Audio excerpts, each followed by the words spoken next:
Hi guys, welcome to the last asynchronous lecture of CSCI C311 programming languages. It will focus on LR1 parsing. After this lecture, you will be able to learn the techniques of LR1 parsing and related concepts including characteristic finite state machines and LR1 parser table. The materials of this lecture are based on section 2.3.4 in the textbook. I also recommend you to read section 2.4.2 on the companion website, which is about push-down automata, in order to understand the real foundation underlying all the parsing. For example, the characteristic finite state machine is a special type of push-down automata. First of all, let us go over an overview of LR parsing. Recall that LR parsing is bottom-up parsing. It works by maintaining a forest of partially completed subtrees of the parse tree, which it rows together whenever it recognizes the symbols on the right-hand side of some production that is used in the rightmost derivation of the input string. It creates a new internal node and makes the roots of the joined together subtrees the children of that node. Like a table-driven LR parser, LR parsers are almost always table-driven. In particular, an LR parser uses a big loop in which it repeatedly inspects a two-dimensional table to figure out what action to take. Also, an LR parser maintains a stack of symbols. However, both the stack and the table in the LR parsers are different from those in the LL parsers. Recall that the LL parser's stack contains a list of what the parser expects to see in the future, but the LR parser stack contains a record of what the parser has already seen in the past. In particular, the LR parser keeps the roots of the partially completed subtrees on the stack. And when it accepts a new token from the scanner, it shifts the token into the stack. And when it recognizes the top few symbols on the stack constitute a right-hand side, it reduces those symbols to their left-hand side by popping them off the stack and pushing the left-hand side in their place. Also, unlike the LL parser, the LR parsers use the current input token and the current parse state instead of current non-terminal to index the table. The parse state will be explained later. To illustrate how LR1 parsing works, we will use the following LR1 version of the calculator grammar. Note that this version doesn't allow the statement list to be empty, so there's no epsilon production for the stempty list here. It also uses left recursive production instead of right recursive production for stempty list, xper, and term. Other productions are the same as those in the LR1 calculator grammar that was used in the previous lecture. In our LR1 parsing example, suppose we are to parse the sum and average program, which was given in the previous lecture. The key to success is to figure out when the top few symbols on the stack constitute the right-hand side of a production. The trick is to keep track of the set of production we may be in the middle of at any particular time, together with an indication of where in those productions we may be. Uh, Such a list of production is called a state, which will also be pushed into the stack. And we will use a dot to mark the location of where in those production we may be. And when augmented with a dot, a production is called an LR item. Now let's see how we construct the initial parse state. Initially, the stack is empty and we are at the beginning of the production for the start symbol, which is a program. And here we can assume that there's only one such production for the start symbol. So our list consists of just one production with the dot at the beginning on the right hand side of this production. So this is one LR item. And since the dot is in front of the non-terminal STMT list, we may be about to see the yield of STMT list coming up on the input. So this implies that we may be at the beginning of some production with STMT list on the left hand side. So we add these two LR items to our list. So these are the one that have STMT list on the left hand side. And here we also put the dot at the beginning of the right hand side in each production, because we are only at the beginning of each of these. So our current list of productions that we might be in the middle of consists of these three items. Since the dot is in front of the non-terminal STMT in the last one that we added, we may be at the beginning of some production with STMT on the left hand side. So we add all those productions to the list. And now since all of these last productions begin with a terminal, so no additional items need to be added to the list. So the final list consists of all of these LR items.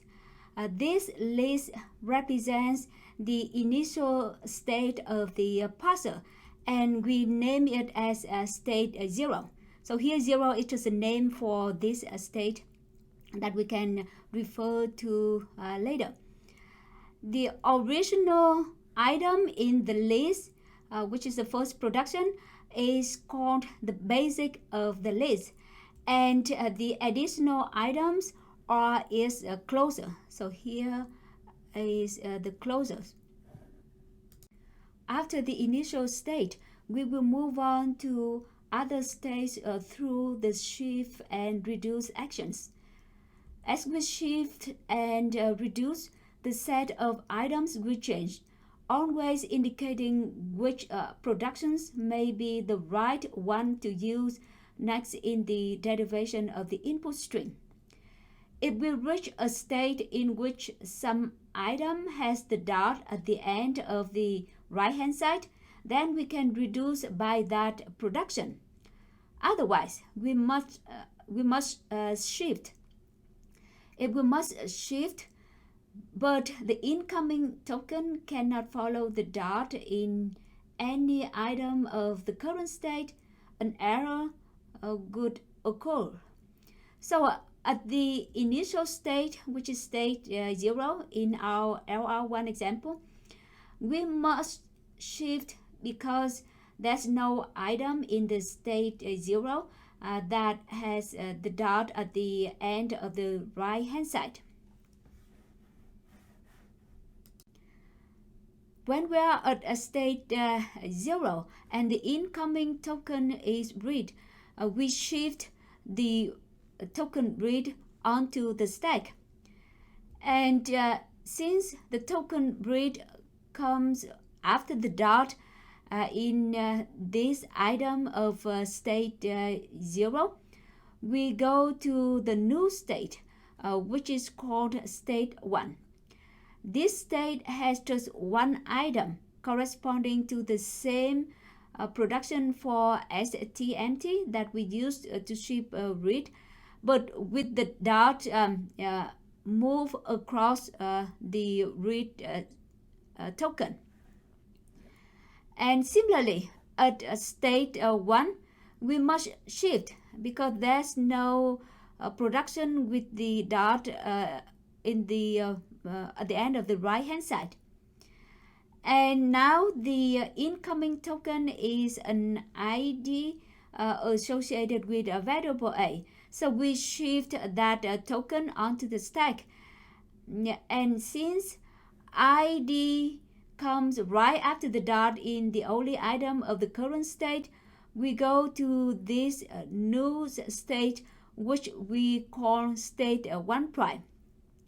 The state 1 prime has only one production that is the same as the one we use to shift ID, but with the dot move across to the right of ID.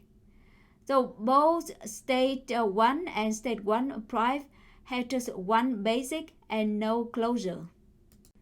At state 1 prime, the dot is at the end of the right hand side of this item. So the current stack content consists of read and then ID. So we reduce the read ID sequence to STMT, meaning we pop two symbols of the stack and push STMT into the stack. Note that this reduce action is essentially the same as that we replace the read ID with STMT on the input stream, and then shift STMT when we were at state 0. But what should the new state be? We can see the answer if we imagine moving back in time to the point at which we shift the token read. At that time, we were in state 0, and the upcoming tokens on the input were read and then ID. But we didn't look at them at the time. And we have now consumed these tokens and know that they constitute an STMT. And since an item in state 0 was this production with STMT comes right after the dot in the right hand side. So now we have the new state, which consists of the same item but with the dot move to the right of STMT, and we name this state to be state 0 prime. At state 0 prime, the dot is at the end of the right hand side.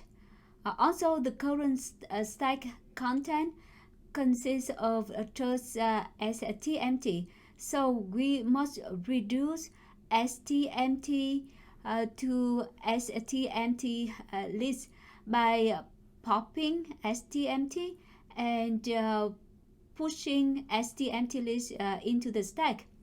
Again, this reduce action is the same as shifting STMT list when we were at state 0. There are two items in state 0 that have an STMT list after the dot, but we don't know which of these production will be the next to be used in the derivation. So we just add both of them into the new state with the dots moved across after the STMT list. These two productions are the basic of the new state, and since the dot comes in front of STMT in one of the two basic productions, we also add these three productions as a closure. The new state is named state 2. And at state 2, we have to shift because it doesn't have any item with the dot at the end of the right hand side. And at this point, the incoming token is the token read again. So we go back to state 1 as before. And then at state 1, we have to shift the next token, which is an ID associated with variable B. And then we have to go to state 1 prime. And at state 1 prime, we must reduce, but this time we go back to state 2 instead of state 0, because state 2 is was where we left off when we started reading the right hand side. You may have noticed that we named some states to be 1 prime or 0 prime instead of giving them a new number for their names. The reason is because they are trivial states which have a single item with the dot at the end of the right hand side. To eliminate those trivial states for optimization, we allowed the shift then reduce action in addition to the shift and the reduce actions. This introduction of the combined action serves to eliminate trivial states for optimization. For example, we can combine the shift ID of the variable A and reduce read ID to STMT action into a single shift then reduce action. So this will allow us to skip the trivial state 1 prime. Similarly, we can combine the shift STMT and the reduce of STMT to STMT list into a single shift then reduce action, and this combination will allow us to skip the trivial state 0 prime. We have seen example for how to create states in LR1 parsing, but then how does the LR1 parser keep track of states it has traversed? The answer is to use the parse stack. In particular, an LR parser keeps track of the state it has traversed by pushing them into the parse stack along with the grammar symbols. So the actual LR1 parse stack is maintained as follows. First is initialize the stack with the initial state, which means that it pushes the initial state into the empty stack. And when we shift symbol X and go to state S, then it pushes the symbol X into the stack and then push the state S also into the stack. And when we reduce using the production A to alpha, where A is a non-terminal and alpha is a string of non-terminals and terminals. Then it pops the same number of symbols as the length of alpha of the stack, together with the states that we moved through while shipping those symbols. And these pops expose the state we were in immediately prior to the shifts, allowing us to return to that state and proceed as if we had seen the non-terminal A in the first place. And then it pushes the non-terminal A into the input stream instead of into the stack, so that the top of stack is always the current state. As an example of how LR1 parse stack works, let's see an LR1 parse stack of the sum and average program. To make it simple, let's first consider the unoptimized version, which includes trivial states. Here, states in the stack are shown in boldface type, and the top of the stack is the rightmost element. So initially, we initialize the stack with the initial state, which is state 0, and the current input stream is read A, read B, etc. And then we have to shift. That means that we have to shift read, and then we go to state 1. And this action means that we have to push read into the stack and then push the state 1 into the state. And now the input stream starts with the ID A because read has been consumed. And the current state is 1. And at the current state, we also have to shift. And so, therefore, we have to shift the ID token associated with the variable A, and then go to state 1 prime. This action means that we have to push ID into the stack and then push the state 1 prime into the stack. And the input stream is now starting with read and then B, etc. And the current state is 1 prime. And at state 1 prime, we have to reduce by the production STMT to read ID. To do this reduce action, we have to pop read and ID along with the states that we push when we push those symbols. So it pops read 1, ID 1 prime. And then it also pushes STMT into the input stream. And so now it exposes us to the state 0 again, which is the state that we were at before we start shifting the token read. And now at state 0, we have to shift. And because the current input token is STMT, so we have to shift STMT. That means that we have to push it into the parse stack.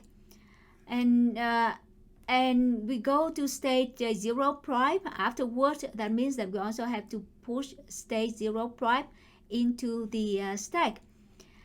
And the input symbol is now just read B, etc.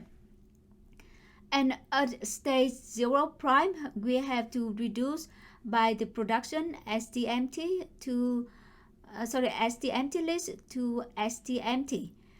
And this reduce action is done by popping ST along with its uh, with the state that we push with it of the stack.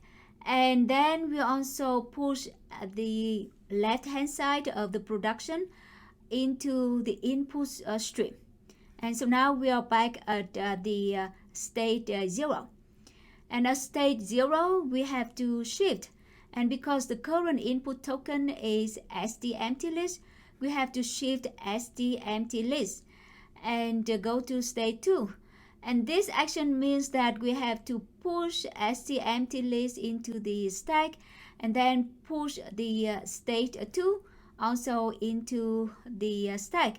And now the current state is state 2, and the current input stream is read B, sum, etc. So this list can go on, but we don't have to show the entire stack. In the optimized version, we just skip the steps with the trivial states, which are 1 prime and 0 prime in this example. And to skip those trivial states, we have to combine the shift and reduce action into a single shift then reduce action. So the parse stack for the optimized version look like this one. So here the big step here is the one that is resulted from combining a shift and reduce into the single shift then reduce action. Okay. And for the full trace of the stack, in this example, you can see the figure 2.30 in the textbook. The shift rules of an LR1 parser can be thought of as the transition function of a finite automata, as like that in the DFA, or deterministic finite automata. The transition for the symbol X, which is either terminal or non-terminal in the input stream, moves to a state whose basic consists of items in which the dot has been moved across an X in the right hand side, plus whatever items need to be added as closure. And we have seen how such a list was created. These lists are constructed by a bottom-up partial generator in order to build the automaton, but they are not needed during the parsing. We only need the names of the states and the transitions during parsing. Different classes of LR parsers use different type of automaton. In particular, the SLR1 and LR1 parsers use characteristic finite state machine, or CSFM. But full LR parsers use a machine with a much larger number of states. This is a pictorial representation of the characteristic finite state machine for the LR1 calculator grammar. This characteristic finite state machine shows the shift action for the LR1 calculator grammar.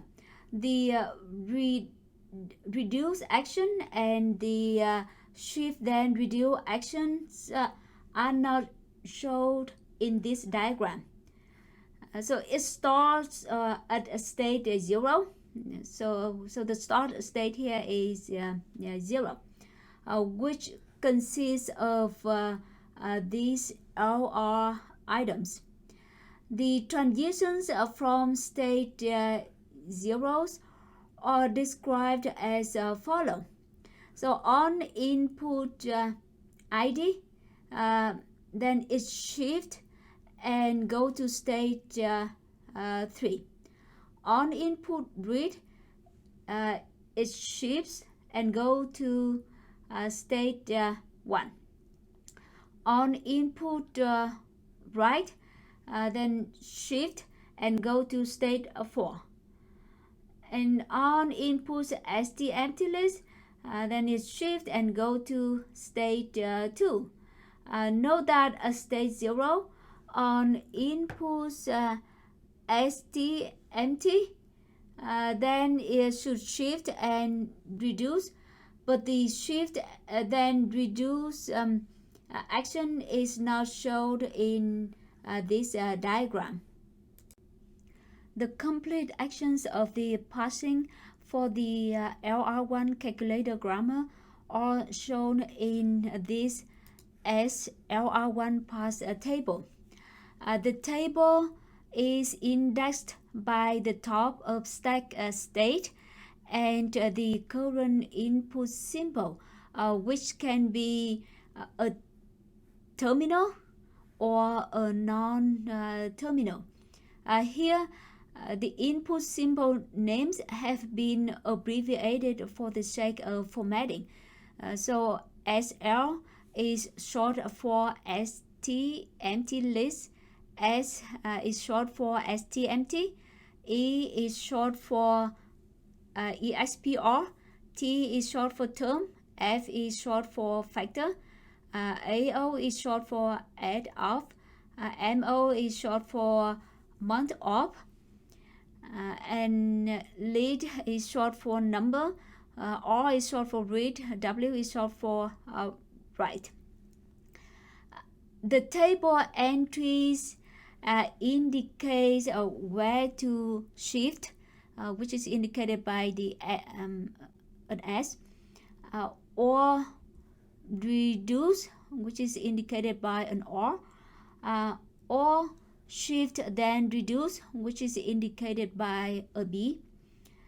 The accompanying number indicates the new state when shifting, or the production that has been recognized when reducing or when shifting and then reducing. For example, the entry S12 means to shift and go to state 12. The entry R4 means to reduce using the production number 4. And the entry B5 means to shift then reduce using the production number 5, where the number of the production are shown in the calculator grammar that we introduced before, and a dash indicates an error. Recall that an LR1 parser is table driven, so it must have a driver program that reads the parse table. Different classes of LR1 table differ in the nature of the parse table only. The driver is the same. The driver works the same way as the algorithm for maintaining the LR1 parse table that we described earlier. It starts with pushing the start state or initial state into the stack and getting a new token from the scanner.